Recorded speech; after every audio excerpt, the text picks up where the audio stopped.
Hello, beautiful souls. Thank you so much for dropping by this video. So this is part two of a very interesting topic, or interesting to me anyway. Is non-duality dangerous? Please, if you feel inspired, check out the other one. I'm going to assume people have watched that one already. So in that video, I gave some examples in which non-duality caused some problems. For myself, where I was in an unhealthy situation, an unhealthy relationship, and I just kept coming to this place of surrender of like, oh, it's God's will. Oh, this is supposed to be happening, and so I stayed in the connection, and it was quite harmful.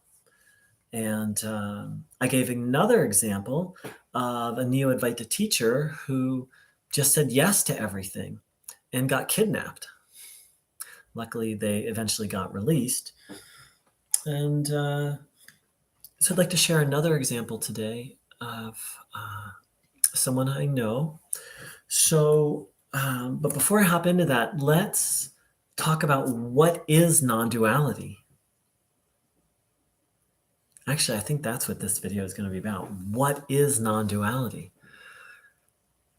And it's kind of a shocking answer. It's a philosophy. It's a belief system. It's a practice. It's a path. Most people will say, oh, non-duality is the truth, that you are consciousness. Well, first off, that's Neo-Advaita. That's not. Non-duality is a path. And a lot of what's happening in the modern spiritual world is the path is like becoming the path is becoming worshipped. It's become a religion, really, right? And so it's so subtle, but when I saw this, I was shocked. Non-duality is not the idea that you are consciousness.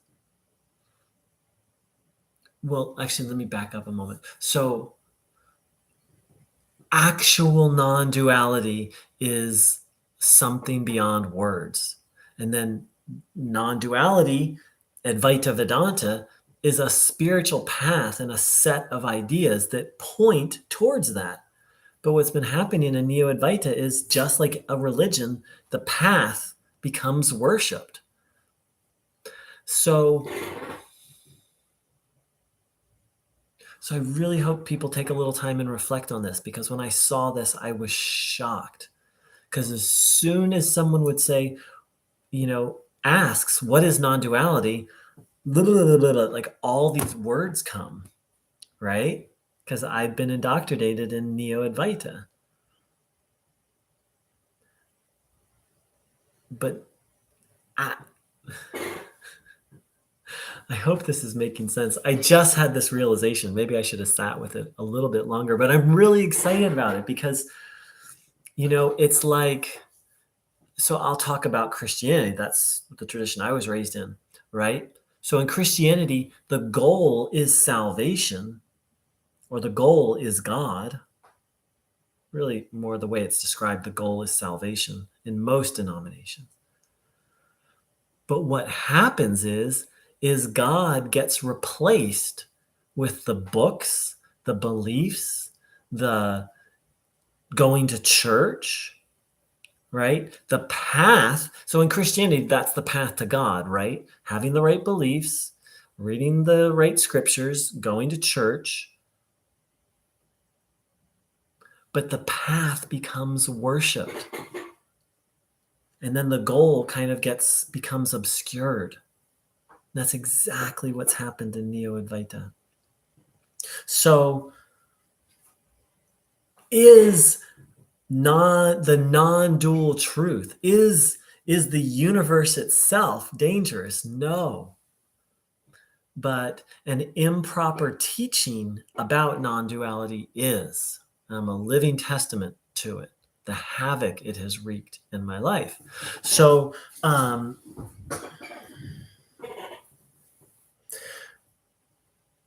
I teach, one of the things I do is I teach a form of dance called contact improvisation. And it's all about surrender. You basically make contact between 2 points. So right now, of course, the point of contact is right there. And then this beautiful dance happens. And then, oh, the point of contact changes. And oh, now it's here. Oh, now it's there. Oh, now it's here. And it primarily happens through surrender. There's a little more to it, but that's really the essence of it. However, if I were to just say that's contact improvisation, I would be doing such a disservice. There's so many details, not so many. There's some essential details that support the dance and actually keep the dance safe. One of them is staying centered in yourself. Yes, it's about surrender, but the moment something doesn't feel right, disengaging or speaking up. And that's the problem with Neo-Advaita. This is the most non-linear video I think I've ever made, but I'm hoping it's landing. I hope it lands for somebody. That's the problem with Neo-Advaita, is it teaches surrender, right? Like it teaches surrender of desire, but it doesn't teach the details for how to keep that safe. And so I gave some examples. And another example is, if you're doing contact improv and something doesn't feel right and you're like, oh, I'm supposed to surrender, you can get physically hurt. You can also get emotionally hurt. It can feel really yucky to do a dance with someone you don't want to do. So what does Neo-Advaita teach you? It teaches you to dissociate. Now, I'm not talking about someone who's properly prepared doing self-inquiry, but self-inquiry is a dissociative practice unless you're properly prepared. So for someone who isn't properly prepared, then it's like you have a feeling and you're like, oh, who is it who's having that feeling? And then you turn your attention inward and that feeling will tend to go away. But the question is, has it gone away or has it just been suppressed? In my experience, it's just been suppressed because they always come back. Because self-inquiry isn't designed to deal with big feelings. Self-inquiry is designed for a primarily stable, healthy mind.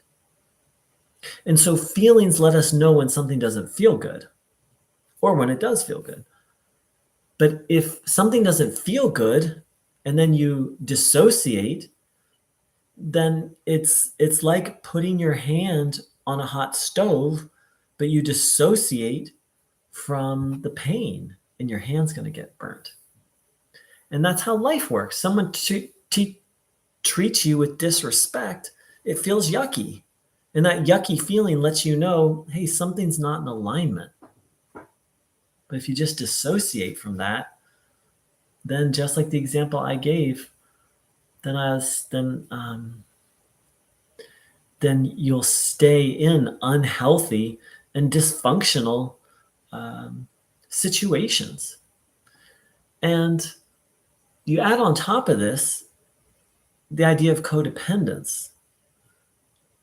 So someone who's codependent and practices self-inquiry, it'll destroy them. And I would know because I'm healing from codependence. Why? Someone who's codependent doesn't have good boundaries. My boundaries are so much better now. They're so much better. But if you don't have good boundaries, if you're not good at saying stop or that doesn't feel good, and then you do self-inquiry, it'll just dissociate you from that very valid and very important signal that something doesn't feel good. If you want to live life, you need feelings. But the way Neo-Advaita is taught today, it's all about getting rid of the personality and getting rid of feelings.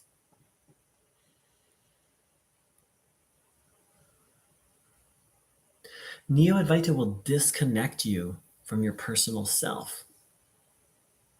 And if you have some imbalances, they're just going to get worse because then you're going to make bad decisions, and then things are going to get worse. And that's how it was for me, is things just got worse and worse and worse. And so I inquired more and more and more, because that's what my Neo-Advaita teacher said was the solution to everything. And it partially is. Knowing the self, I can only speak theoretically because I don't abide in the self all the time. I can do it with effort. But it does lead to a sense of wholeness and peace that to where problems just don't seem like problems anymore.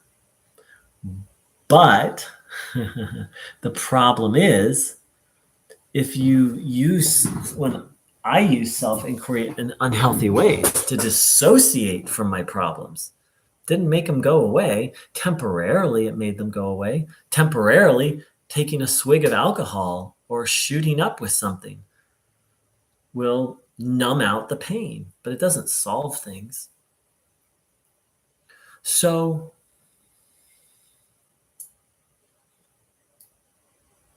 is non-duality dangerous? Well, again, we just need to get back to what is non-duality. And I'm going to say, Advaita Vedanta, non-duality is not the truth. Absolutely not the truth. It's a path to the truth. It's a path to something which those who have walked that path say is beyond words. But we've just been so falsely taught by teachers who haven't realized, and the path has become the goal. Going to satsang, reading non-dual literature, reflecting on the self. No, even more so, the ideas.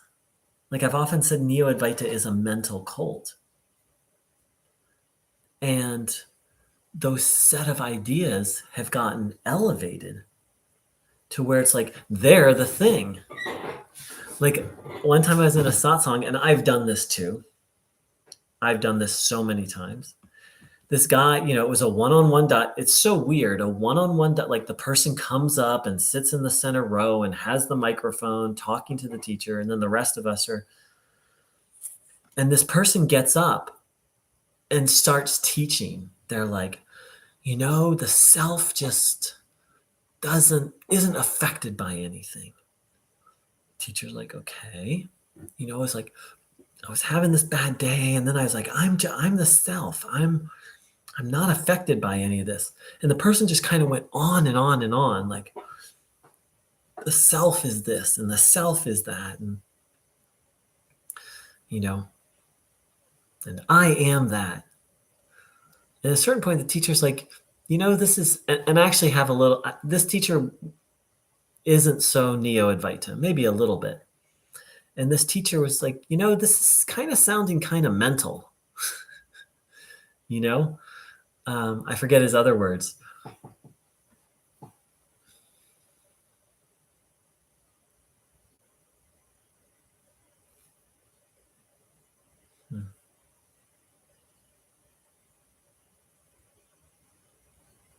And so the paradox is,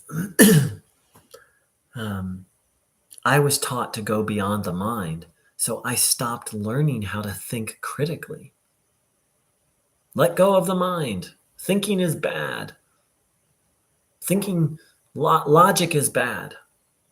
Well, that flies in the face of the history. The history of Advaita Vedanta is sages studying the scriptures and being very logical.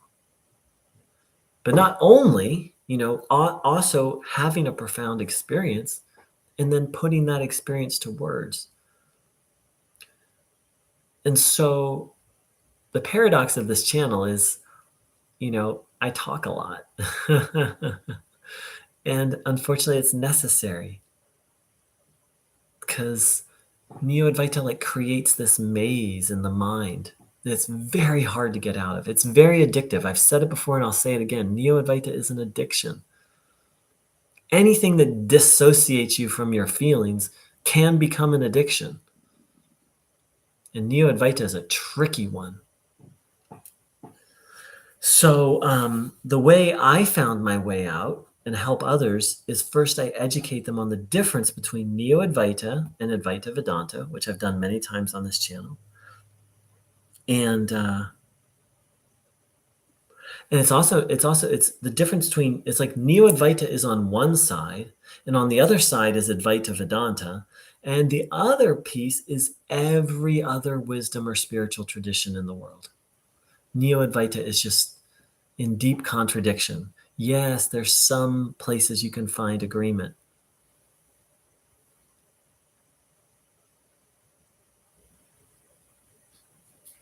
And then making, just like an addiction, making a determination to stop going to those satsangs, to stop reading Neo-Advaita literature, to stop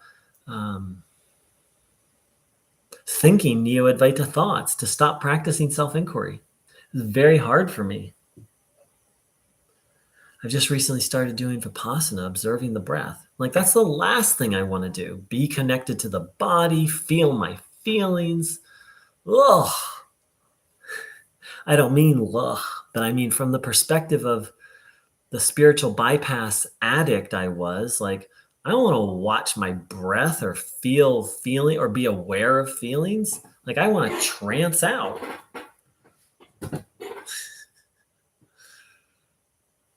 But it doesn't work. It works in the short term. Any addiction will work in the short term. And by work, I mean numb the pain. So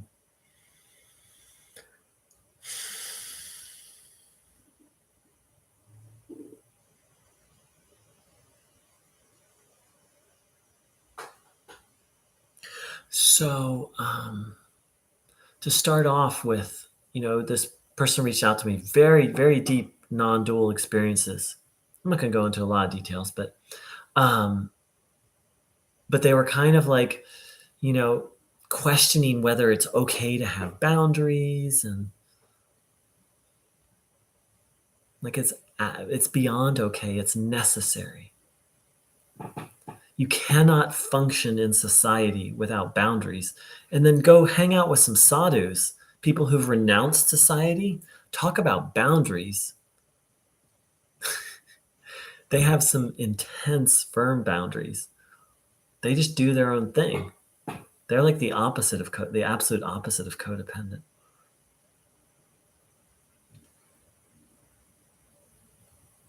And by boundaries, I simply mean saying when something doesn't feel good and stopping.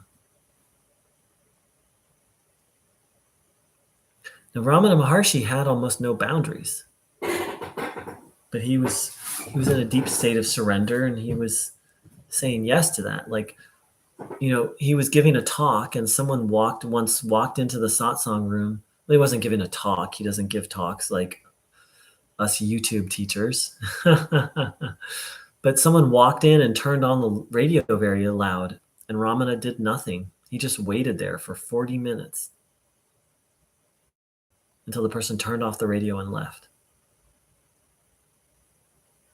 So that works for Ramana. That wouldn't work for me. Behavior, things like that get me in a shitload of trouble. Like, if someone treats me like that, is disrespectful, right? But Ramana didn't he lived, he wasn't a social being. I mean, he was around people all the time, but he wasn't engaged. He was a renunciate, he wasn't engaged in living life the way most of us are. So that's fine. But if you want to F up your life, imitate Ramana Maharshi. Let people treat you with disrespect. Don't say anything about it. And then, don't put any boundaries, like stay around those people and watch your life get wrecked slowly but surely.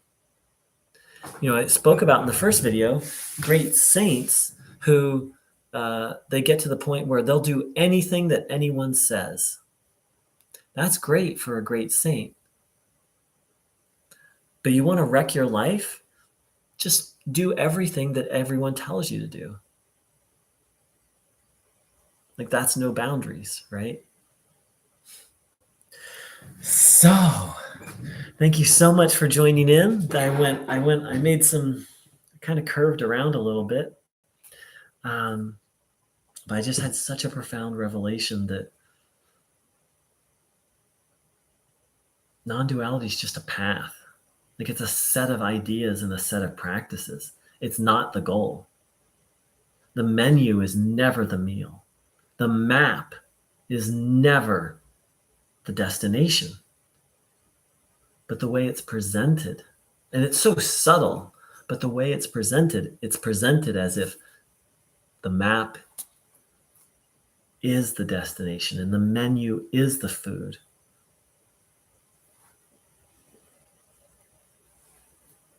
And the reason why I believe it's presented that way is that these people have not achieved sahaj samadhi. That's effortless. That's where self-inquiry continues on and on and on without any effort. They are thinking they have, or they're pretending, but they're still making all sorts of effort. That's why they have to talk about it all the time. That's why they have to meditate all the time, because they're not just in it effortlessly. And then they have the delusion that they are and that they can lead others there. Thank you so much for joining in. I wish you a Neo-Advaita free day. Take care, dear ones.